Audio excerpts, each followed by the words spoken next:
Connaissez-vous l'abbaye-école de Sorèze ? Ce lieu de culte, devenu école, puis école royale militaire, est depuis quelques années ouvert au public. Cette visite permet de découvrir ce très bel édifice, de suivre la vie quotidienne des élèves du XIXe siècle, sans oublier le musée Don Robert, dont j'ai parlé dans mes 2 précédentes vidéos, et qui est rattaché à l'abbaye depuis 2015. L'origine de l'abbaye est un peu floue, mais il est probable qu'elle date du 8e siècle, sous l'impulsion de Pépin le Bref. Elle aurait donc été construite au début de l'époque carolingienne. Dans ses débuts, l'abbaye est la cible d'attaques successives des Normands puis des protestants, affaiblissant considérablement l'édifice. Elle sera restaurée plusieurs fois. En 1638, les bénédictins de la congrégation de Saint-Maur choisissent la sauvegarde de ce monument et lancent une campagne de reconstruction et d'embellissement qui durera 4 années. En 1682, Don Jacques de Haudy crée un premier séminaire. Pour accueillir ces jeunes étudiants, un nouveau bâtiment doté de salles de classe et de dortoirs est construit, auxquelles sont ajoutées 2 ailes dédiées à l'enseignement des sciences et des arts.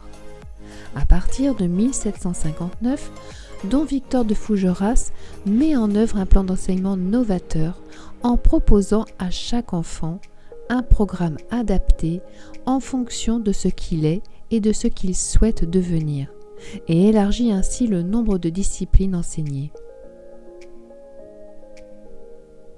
Dans un but économique, le comte de Saint-Germain, secrétaire d'État français à la guerre, décide de transformer les établissements religieux en écoles royales militaires. Il ouvre 12 écoles en province, dont celle des bénédictins mauristes de Sorèze en mars 1776. Il est à l'origine de la rédaction d'un règlement strict d'éducation militaire basé sur le physique, l'hygiène de vie, mais également la morale, avec l'instruction des lettres et des sciences. Les élèves étaient divisés selon leur âge et reconnaissables à la couleur de leur uniforme. Les verts pour les primaires, le jaune pour les collégiens, le bleu pour le début du lycée et le rouge pour la terminale. L'enseignement y était très strict. Dans les salles de classe, le pupitre de l'instituteur dominait. Les chambres étaient des cellules étroites où les élèves avaient pour tout mobilier un lit et cette chaise cathédrale qui servait à la fois de chaise, de table de nuit et de porte-manteau. La journée type d'un Sorésien se déroule en alternant cours, prières, études et repas, depuis 5h30 le matin jusqu'au coucher 19h30, et ceci pendant 6 jours. Le règlement mis en place dans l'école ainsi que le rythme des journées relève d'un corps professoral nouveau. Les élèves étaient principalement des internes, certains n'avaient que 6 ans à leur entrée et d'autres pouvaient obtenir des bourses du roi. Dans cette salle des illustres, des bustes d'élèves ou de professeurs sont exposés. Entre autres, la Pérouse, Caffarelli, Lacordaire, Déodat de Sévérac. Voici quelques-uns des 48 bustes trônant fièrement dans la salle. Un ancien aumônier de l'école disait vouloir en faire le panthéon des gloires de Sorèze.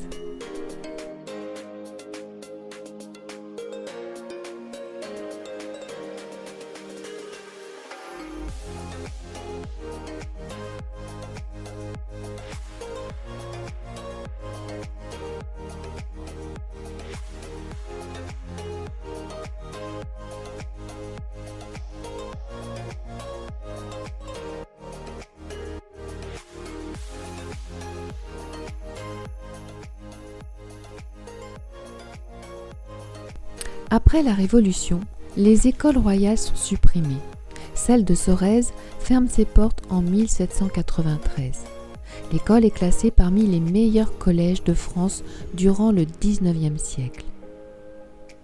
François Ferlu, un ex-bénédictin, rachète les bâtiments de l'école de Sorèze et en prend la direction.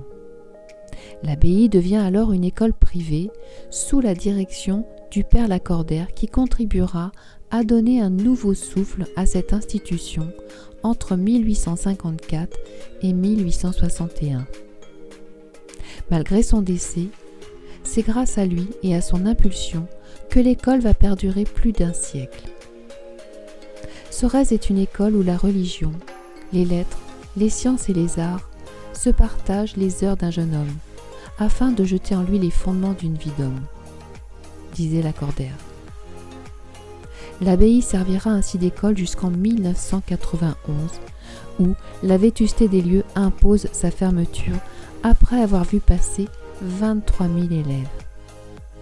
Le site est racheté en 1993 par la collectivité avec l'aide de partenaires privés. Des travaux de restauration ont par la suite été entrepris pour permettre d'ouvrir l'abbaye à la visite et nous permettre de découvrir ce site magnifique et émouvant.